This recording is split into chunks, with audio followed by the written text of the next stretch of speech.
여기 한국으로 휴가를 오게 되었다는 헝가리 여성이 있습니다. 그리고 이 여성은 어두운 밤에 자신의 친구를 으슥한 아파트 단지로 끌고 가는 한국인들을 보고 겁에 질려버렸다고 하는데요. 그러나 그녀는 이내 어둠 속에서 자신들을 마중 나온 남자를 만나게 되고 엄청난 충격에 휩싸여 할 말을 잃고 말았다고 합니다.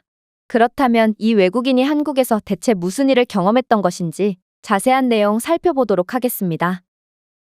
안녕하세요. 저는 헝가리에서 탁구 선수로 활약하고 있는 스테피라고 합니다. 최근에 저희 팀은 유럽 선수권 대회에서 좋은 성적을 거두게 되었고, 협회 측은 이러한 저희의 가능성을 인정하고 중국으로 전지훈련 겸 휴가를 보내주기로 했는데요. 이건 정말 좋은 기회였어요. 중국은 탁구로 굉장히 유명한 국가이기 때문에 저희 팀원들은 중국에서 많은 기술들을 배워올 수 있을 거라 생각했거든요. 그러나 그렇게 중국에 입국하기 3일 전 저희는 충격적인 소식을 접하게 되었습니다. 협회 측이 저희에게 내민 비행기표는 중국이 아닌 한국행 표였거든요. 저희는 이런 어이없는 실수에 기가 찰 따름이었지만 협회 측은 한국이나 중국이나 똑같은 나라 아니냐면서 정불만이면 한국에 도착해서 기차를 타고 중국에 가면 되는 거 아니냐는 도저히 말이 안 되는 소리를 해오기 시작하더라고요. 저는 헝가리 협회의 무능에 치가 떨렸지만 딱히 조치를 취할 수 있는 건 없었습니다. 그저 한국에서도 충분히 배울 것이 많을 거라며 실망한 팀원들을 달랠 뿐이었죠. 그렇게 저희의 다소 뜬금없는 한국행은 시작되었습니다.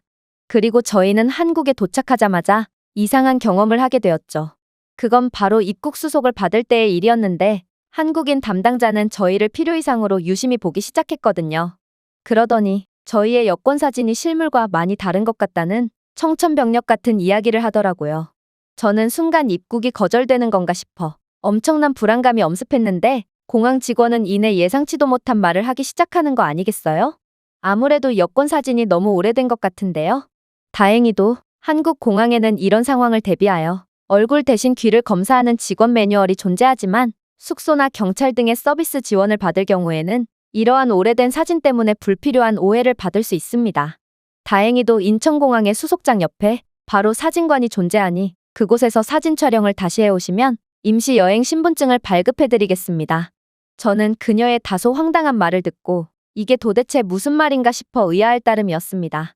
왜냐하면 헝가리에서는 여권 사진 촬영을 할 수 있을 만한 정밀한 카메라를 구비한 사진관 자체가 많지 않아서 이러한 법적인 부분과 연관되어 있는 사진을 찍으려면 부다페스트 중심부에 있는 대형 사진관까지 수시간 동안 이동해야 하거든요.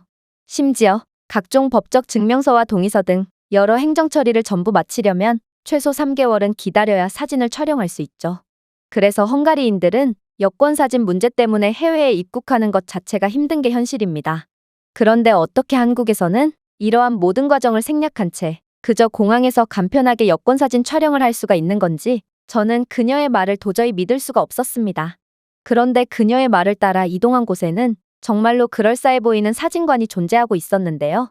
사진사는 저희를 친절하게 맞이해주더니 이내 전문적인 솜씨로 여권 사진 촬영을 도와주기 시작했습니다. 그는 컴퓨터를 이용해서 약간의 사진 편집 과정까지 마친 후 3분도 안 되어 모든 사진을 인화해줬는데요. 저는 한국의 이러한 신속하고도 매우 전문적인 일처리에 깜짝 놀랄 수밖에 없었습니다. 헝가리에서는 애초에 사진을 컴퓨터로 편집한다는 개념 자체가 없을 뿐더러 만들어진 지 수십 년은 된 고물 카메라로 사진을 촬영하기 때문에 인화에 일주일 이상의 시간이 추가적으로 필요하거든요. 고작 사진 하나 찍는데도 이렇게나 많은 부분에서 수준 차이가 나다니 그간 유럽 대륙을 벗어나 본 적이 없었던 저희로서는 한국이라는 나라 자체가 신세계로 보이는 이상한 감정까지 느끼고 말았습니다. 그런데 사진기사는 이내 저희의 이메일이나 개인 SNS 주소를 묻는 다소 떨떠름한 질문을 건네기 시작했는데요. 그러더니 저희에게 믿을 수 없을 만큼 선명한 화질의 여권 사진을 고급스러운 상자에 담아서 줬을 뿐만 아니라 이 모든 사진들을 데이터화해서 원본을 저희의 이메일로 보내주기까지 했는데 인당 10,000원이라는 턱도 없는 금액만을 요구하더라고요. 헝가리에서는 행정수수료뿐만 아니라 여권 사진 같은 법적 증빙 서류에 부과되는 이해할 수 없는 세금 때문에 여권 사진 촬영에 거의 10만 원이라는 거금이 드는 건 너무도 당연한 일인데요. 한국은 헝가리보다 훨씬 뛰어난 모습만을 보여주고도 가격은 거의 10분의 1 수준이라니 저희는 일동경악을 금치 못하고 말았습니다. 한국은 불필요한 시스템을 전부 배제하고 있었을 뿐만 아니라 기술 상향평준화를 통해 헝가리에서는 도무지 기대할 수 없는 꿈만 같은 일들이 현실로 일어나고 있었거든요. 특히나 주장 실비아는 이런 기회는 쉽게 찾아오지 않는다는 말을 하며 저희 헝가리 여자 탁구팀 모두가 모여서 이곳에서 단체 사진을 찍으며 추억을 남기자고 했는데요. 아무래도 헝가리에서는 절차와 기술 문제로 전문적인 사진 촬영 자체가 몹시 힘들기 때문에 이건 굉장히 좋은 기회처럼 보였습니다. 그렇게 저는 가족 같은 팀원들과 함께 한국에서 단체 사진을 촬영할 수 있었고, 이러한 팀 단체 사진은 아마 헝가리에서는 최초가 아닐까 싶기도 해서 뭔가 알 수 없는 벅차오르는 감정이 들기도 했습니다. 그렇게 저희는 액자에 소중한 사진을 담아서 캐리어에 보관했을 뿐만 아니라 이메일로 받은 사진을 SNS에 올리거나 가족들에게 보내주는 등 자랑을 하기도 했는데요. 이를 본 제 친구들과 가족들은 어떻게 이러한 고화질의 원본 사진을 휴대폰으로 가지고 있을 수가 있냐며 이건 미래의 기술이라며 호들갑을 떨어대더라고요. 저는 그런 그들에게 이게 바로 한국이라는 말만을 해줬을 뿐이었습니다. 아무튼 저희는 이 여권 사진으로 단 10분 만에 임시 여행자 신분증까지 만들 수 있었고, 한국의 놀라운 행정처리 속도에 또다시 혀를 내두르고 말았습니다. 한국의 기술력과 서비스 인프라, 그리고 행정처리 속도는 헝가리가 100년이 지나도 감히 넘볼 수조차 없는 선진적이고 수준 높은 모습이었고, 저는 이렇게 시간과 공간의 제약 없이 하고 싶은 일들을 모두 처리할 수 있는 한국인들의 모습에 엄청난 부러움까지 들었습니다. 그리고 최고의 선진국인 한국에서 산다면 유럽에서 사는 것보다 시간과 비용을 엄청나게 절약하면서 살 수 있겠다는 생각이 든 저는 뭔가 팀원들 모두와 함께 한국인으로 귀화해서 살고 싶다는 생각마저 하게 되었죠. 그렇게 저희 모두는 놀란 표정을 애써 감추며 공항 밖으로 빠져나왔고 버스를 타고 숙소로 이동하기로 했습니다. 그런데 문제가 있었습니다. 저희는 긴 비행과 입국하자마자 여러 일들을 겪어야 했기에 갑자기 엄청난 피로감이 몰려왔기 때문인데요. 저희는 공항으로 다시 돌아가서 의자에서 잠시 수면을 취하고 이동하는 것을 진지하게 고민했을 정도로 갑작스럽게 찾아온 무력감과 피로감은 저희의 발을 완전히 묶어버렸습니다. 그런데 그때 갑자기 수면 버스라고 적힌 의문의 버스가 정류장에 도착하는 거 아니겠어요? 저는 이러한 정체불명의 버스에 굉장한 호기심이 들었는데 마침 이 버스는 저희의 목적지를 지나기에 한번 탑승해보기로 했습니다. 그리고 반신반의한 채 버스에 탑승한 저는 버스 탑승과 동시에 굉장한 충격을 받을 수밖에 없었죠. 왜냐하면 버스 입구에서는 수면용 안대와 무릎 담요, 그리고 목베개를 무료로 대여해주고 있었으며 편안한 수면이 될 수 있도록 따뜻한 차까지 제공되고 있었거든요. 아니 어떻게 한국은 목적지까지 편안하게 이동할 수 있도록 수면 버스라는 획기적인 시스템을 고안할 수가 있으며 꽤 가격대가 있는 수면 장비들까지 승객들이 자율적으로 대여하도록 해놓을 수가 있단 말인가요? 저는 한국인들의 높은 시민의식에 기반한 창의적인 아이디어에 정말 깜짝 놀랄 수밖에 없었습니다. 그러나 가장 놀라웠던 건 역시 한국인 승객들이었어요. 먼저 탑승하고 있던 한국인들은 공공장소에서 조금의 소음도 내지 않으며 정숙을 지키고 있었는데 버스 내에는 관리를 담당하는 직원이 아무도 없었음에도 잠을 자지 않는 승객들조차 아무런 소음도 내지 않고 있었거든요. 또한 버스 천장에는 미니 공기청정기까지 달려 있어서 승객들이 편안하게 수면을 취할 수 있도록 도와주고 있었는데요. 저는 헝가리에서는 절대로 따라할 수 없는 이러한 한국의 버스에 정말 혀를 내두를 수밖에 없었습니다. 사실 헝가리의 버스에는 옆좌석이나 앞좌석에 앉은 다른 승객들의 짐을 털어가려는 전문 소매치기 조직들이 항시 탑승해 있어서 버스에서 잠을 잔다는 행위는 그야말로 자신의 모든 물건들을 가져가 달라는 뜻과 다름없는 바보 같은 행동이거든요. 그리고 애초에 헝가리의 버스는 만들어진 지 수십 년은 된 고물 버스를 사용하는 게 기본이므로 시끄러운 소음 소리와 진동, 그리고 매연 냄새 때문에 도저히 잠을 청할 수조차 없죠. 그러나 한국의 최신식의 전기버스에는 미세한 소음이나 진동 소리조차 느껴지지 않았고 저는 그러한 편안한 버스 좌석에 앉자마자 그대로 깊은 잠에 빠져들 수 있었습니다. 그리고 한국 버스는 끝까지 저희를 놀래켜줬는데요. 저희는 내릴 정류장에서 미리 진동벨로 알려주는 알람 서비스를 받고 기상할 수 있었거든요. 결국 저희는 개인 비서를 고용한 사장님이 된 것처럼 정말 손 하나 까딱 안 하고 편하게 목적지에 도착할 수 있었습니다. 헝가리의 버스에는 제대로 된 하차벨이 없어서 늘 버스 내부를 부서져라 내리치며 하차 의사를 밝혀야 했는데 한국은 그럴 필요가 전혀 없었다는 점이 너무나도 신기했고 저는 마치 한국인들은 22세기에서 살고 있는 것 같다는 생각이 들었습니다. 물론 한국이 경제 규모가 대단한 나라라는 건 이미 알고 있었지만 그래도 헝가리와는 삶의 질 차원에서 그렇게 차이 나지는 않을 거라고 생각했는데 어떻게 한국은 고작 버스에서조차 수많은 최첨단 기술을 보여줄 수 있는 걸까요?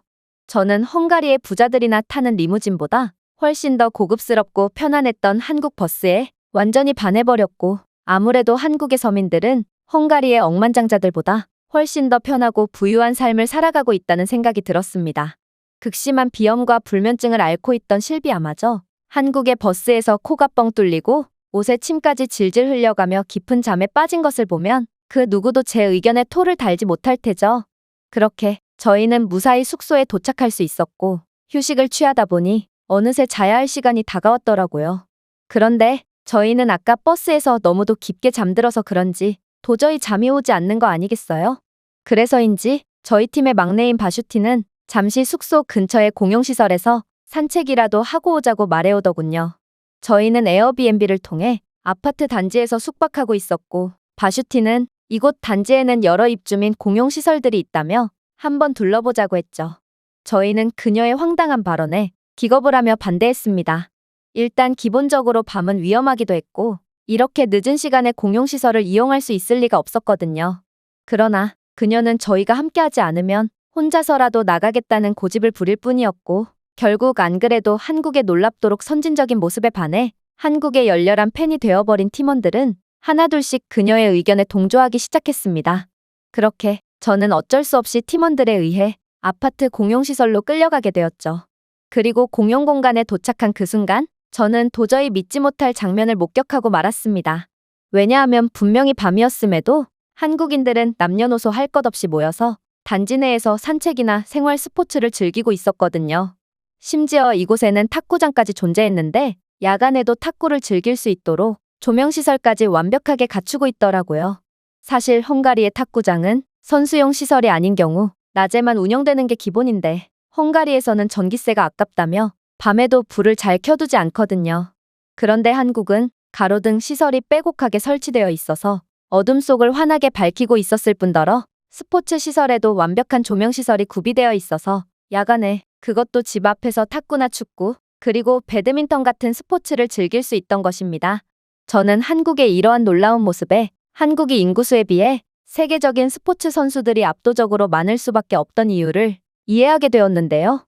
바로 한국은 높은 경제 수준을 바탕으로 우수한 생활 스포츠 인프라를 가지고 있었기 때문입니다. 헝가리에서는 이러한 인프라 자체가 없을 뿐만 아니라 혹여라도 공공시설을 만들기라도 한다면 그 즉시 동네 범죄자들이 시설물들을 야금야금 훔쳐가거나 노숙인들의 아지트로 변해버려서 더욱 큰 문제만을 야기할 것이 분명하죠. 하지만 역시나 한국은 훌륭한 경제 수준과 인프라만큼이나 사람들의 시민의식 수준 또한 상당히 높았고 그래서 헝가리에서는 꿈에서나 상상할 일이 한국에서는 실제로 일어나고 있었습니다. 어쨌든 저희는 탁구장으로 향했고 친절한 한국인 입주민들은 외국인인 저희를 환대해줬는데요. 그들은 이내 탁구 라켓을 빌려주며 저희에게 기회를 주더라고요. 그러나 저희의 실력을 보여주려고 하던 그 순간 바슈티가 리시브를 받기가 무섭게 외마디 비명을 지르며 쓰러지고 마는 거 아니겠어요? 그녀는 발목을 붙잡고 엄청나게 고통스러워했고 저희는 이러한 예기치 못한 상황에 너무나도 당황해서 그저 손톱만 물어뜯고 있을 뿐이었습니다. 하필이면 그때는 토요일 밤이었거든요.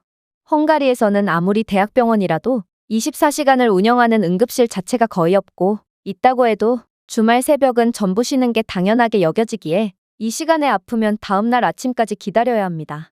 그런데 하필이면 토요일, 그것도 자정에 가까운 시간에 다치다니 그녀는 꼼짝없이 지옥 같은 새벽을 보내야 할 판이었죠. 그런데 한국인들은 바슈티를 일으키며 부축해주더니 이내 그녀를 어디론가로 데려가기 시작하는 거 아니겠어요? 아니, 대체 부상을 당한 사람을 왜 저렇게 무리해서 끌고 가는 건지 저는 알 수 없는 분노에 감정이 들어서 그들을 신경질적으로 막아서려고 했습니다. 그런데 그때 저는 아파트 단지 내에 위치한 병원을 목격하고 할 말을 잃고 말았습니다. 심지어 이곳은 토요일 자정에도 응급실을 운영하는 놀라운 모습을 보여주고 있었는데요. 한국 의료 인프라는 환자들을 위한 시스템을 구축해 놓았을 뿐만 아니라 접근성조차 세계 최고 수준이었던 것입니다. 응급실에는 많은 한국인 환자들이 치료를 받는 중이었고 그렇게 바슈티는 차례를 기다린 뒤 의사 선생님을 만나볼 수 있었습니다. 한국인 의사는 꼼꼼하게 바슈티의 상태를 확인해 보더니 이내 많은 일정을 소화하느라 피로가 누적되어 발목인대가 놀란 것 같다는 전문적인 소견을 냈는데요. 이내 잠깐 쉬면 금방 나을 것 같다며 신속하게 압박붕대를 감고 약을 처방해 주더라고요.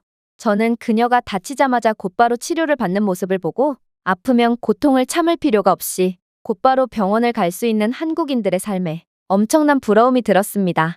이곳 병원에서 차례를 기다리는 한국인들은 작은 상처에도 당연하다는 듯 치료를 기다리고 있지만 헝가리에서는 죽기 직전의 중환자조차도 문연 병원이 없어서 세상을 떠나고 있거든요. 저는 단점 자체가 전혀 없는 선진국 한국에서 한국인으로서 살아가는 건 대체 어떤 느낌일까 하는 동경의 감정마저 느끼고 말았습니다. 그리고 한국에 귀화 스포츠 선수가 있는지를 검색해보며 한국인으로서 사는 꿈을 꾸고 있는 중인데요. 한국의 압도적인 모습은 지금껏 헝가리에서 살던 제 삶을 완전히 부정해버렸을 정도로 충격적이었거든요. 제가 준비해온 내용은 여기까지입니다. 끝까지 시청해주셔서 진심으로 감사드리며 여러분들의 구독과 좋아요, 알림 설정은 영상 제작에 큰 힘이 됩니다. 이상 세모튜브였습니다.